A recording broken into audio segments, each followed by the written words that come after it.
Pujilah aku Tuhan, cobalah aku Tuhan, selidiki hatiku dan batinku, mataku tertuju padamu, aku cinta padamu Tuhan, aku rindu hadirat-Mu Tuhan, aku ingin selalu dekat padamu, menikmati kehadiran-Mu. Ku nyanyi Hosana bagi Rajaku yang duduk di tahta. Aku muliakan dan ku agungkan, Kau layak disembah. Shalom, selamat pagi, salam damai sejahtera bagi kita semua. Kembali kita bertemu dalam sapaan teduh kita hari ini sebelum kita kembali dalam berbagai aktivitas kita. Dan sebelumnya mari kita berdoa. Terima kasih Tuhan atas segala penyertaan-Mu dalam hidup kami di pagi ini. Kami akan kembali dalam berbagai aktivitas kami dan sebelumnya kami mau memperdengarkan kebenaran firman Tuhan dalam sapaan teduh kami hari ini. Kiranya Engkau yang tolong kami Bapa untuk bisa memahaminya serta melakukannya. Dalam nama Yesus kami berdoa. Amin. Saudara-saudara yang terkasih dalam Yesus Kristus, sapaan teduh kita hari ini diambil dari kitab 1 Raja-Raja 15 ayatnya ke-11. Beginilah firman Tuhan. Asa melakukan apa yang benar di mata Tuhan seperti Daud, bapa leluhurnya. Demikian teks sapaan teduh kita hari ini. Saudara-saudara yang terkasih dalam Yesus Kristus, Alkitab mencatat banyak sekali raja-raja yang pernah memerintah bangsa Israel dan Yehuda pada waktu itu. Tetapi sebahagian besar dari mereka cenderung hidup dalam penyimpangan, bahkan melakukan berbagai banyak dosa yang menjadi hal yang biasa diperlihatkan pada masa-masa pemerintahan mereka. Namun di tengah-tengah catatan kelam, betapa banyak raja yang hidup jauh daripada apa yang diinginkan oleh Tuhan, muncullah satu nama raja, yaitu Raja Asa. Dan teks kita hari ini cukup menjelaskan kepada kita siapa itu Asa dan bagaimana kinerjanya sepanjang dia melakukan pemerintahan yang dia pimpin pada waktu itu. Nah, saudara-saudara yang terkasih dalam Yesus Kristus, sebelum Asa memerintah, Yehuda dipimpin oleh ayahnya yang bernama Raja Abiam. Tetapi ternyata Raja Abiam hidup dengan tidak sungguh-sungguh berpaut kepada Tuhan. Masa pemerintahannya dia cenderung juga melakukan banyak sekali hal-hal yang tidak berkenan. Dan ternyata apa yang dilakukan oleh Raja Abiam ini juga dipengaruhi oleh ayahnya yang pada waktu itu memerintah, yaitu Raja Rehabeam. Di mana pada masa Raja Rehabeam, ayah dari Raja Abiam ini, ternyata pada masa itu Yehuda jatuh dalam penyembahan-penyembahan kepada berhala. Dan sementara itu di Israel Utara, Yerobeam juga memperkenalkan penyembahan-penyembahan berhala kepada bangsanya pada waktu itu dalam bentuk lembu emas, baik itu di Betel dan di Dan. Sehingga tidak mengherankan kehidupan bangsa Israel pada masa itu benar-benar jatuh dalam keberadaan dosa-dosa yang berat.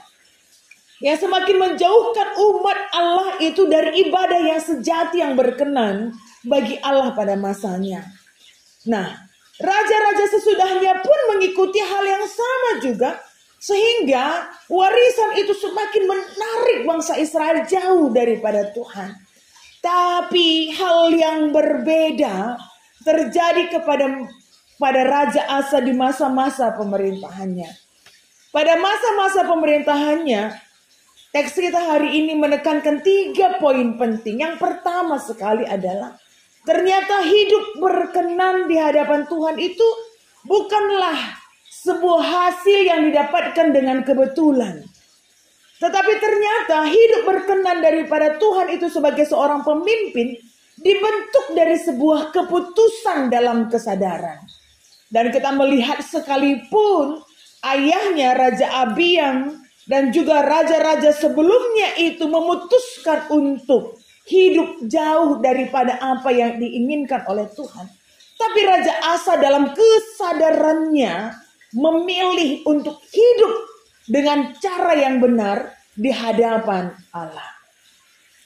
Dia tidak mewarisi sifat-sifat atau sikap-sikap yang dilakukan oleh raja-raja yang sebelumnya.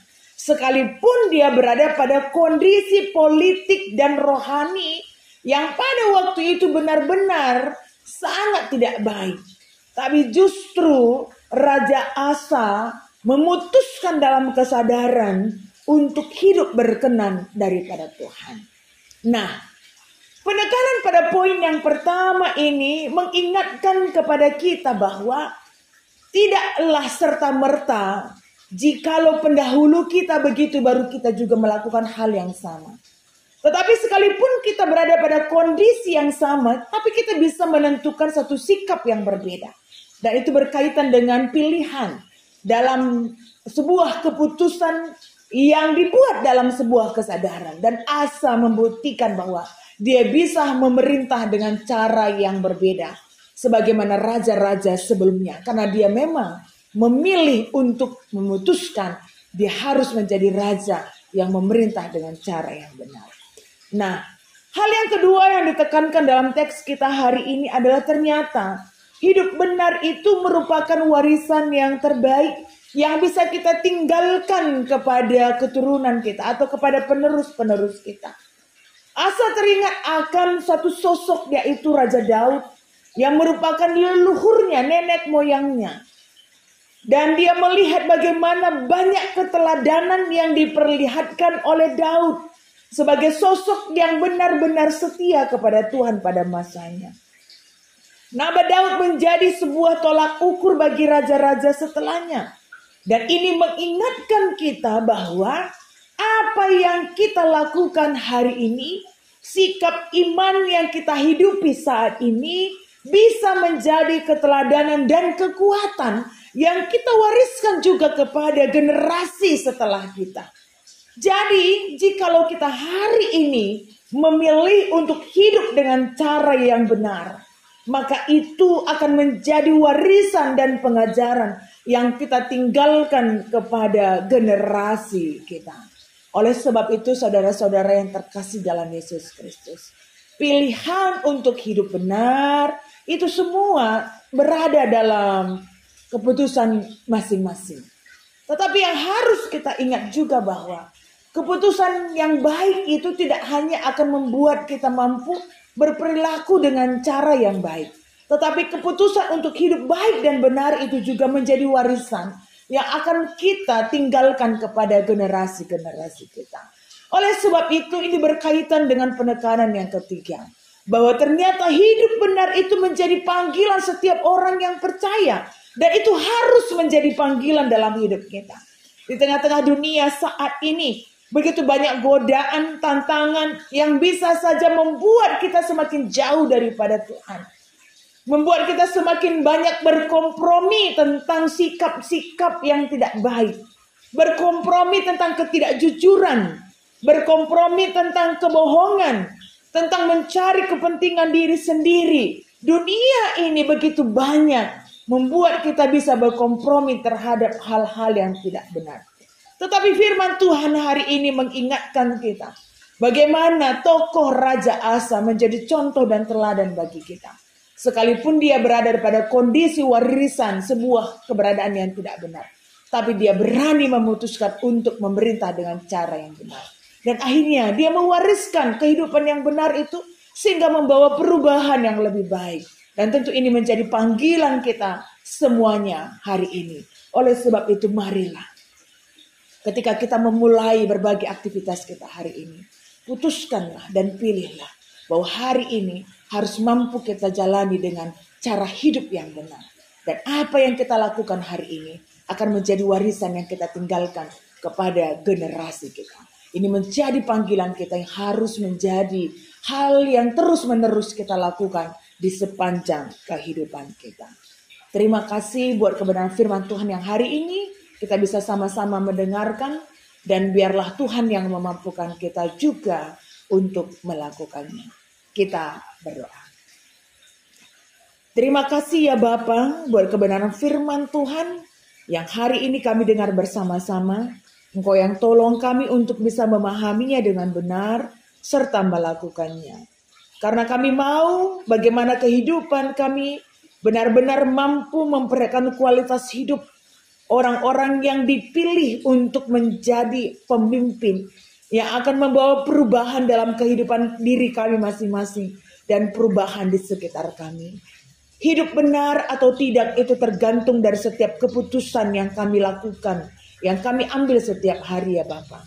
Sekalipun mungkin kami berada di tengah-tengah kondisi kehidupan dunia yang begitu banyak godaan dan sering sekali membuat kami berkompromi terhadap hal-hal yang tidak benar.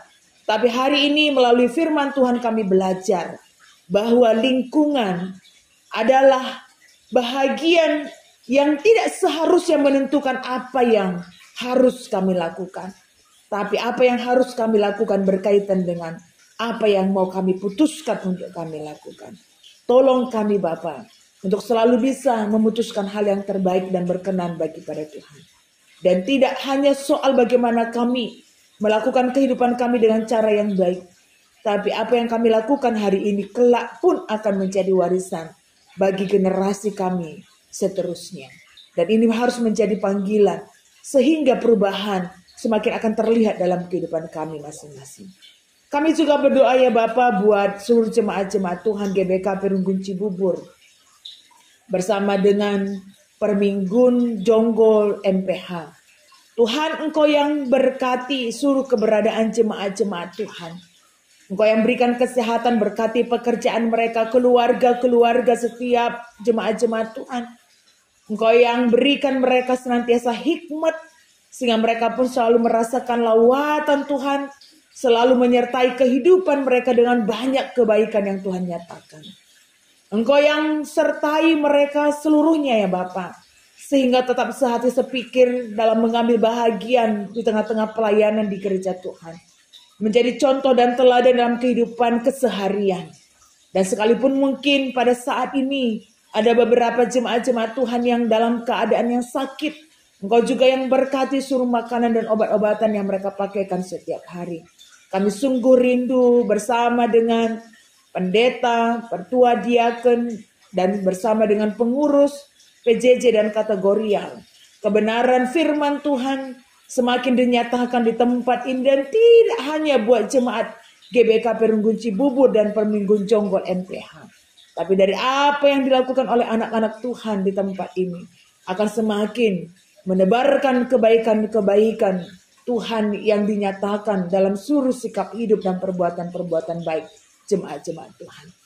Dan kami yang semua hadir pun turut mendengarkan kebenaran firman Tuhan hari ini. Dalam sapaan teduh kami, Engkau yang berkati kami ya Bapa. Engkau yang selalu tuntun kami sehingga segala aktivitas yang kami lakukan hari ini, dan apapun yang kami lakukan, kami perkatakan dan kami pikirkan, semua itu hanya untuk kemuliaan bagi nama Tuhan. Terima kasih Tuhan Yesus, kami serahkan hidup kami dan doa kami kepadamu. Marilah kita bersama-sama berdoa seperti yang sudah diajarkan oleh Tuhan Yesus kepada kita ucapkan bersama-sama.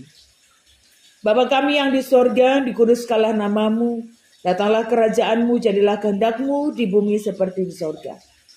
Berikanlah kami pada hari ini makanan kami yang secukupnya, dan ampunilah kami akan kesalahan kami, seperti kami juga mengampuni orang yang bersalah kepada kami. Dan janganlah membawa kami ke dalam pencobaan, tetapi lepaskanlah kami daripada yang jahat, karena Engkaulah yang mempunyai kerajaan dan kuasa dan kemuliaan sampai selama-lamanya. Amin.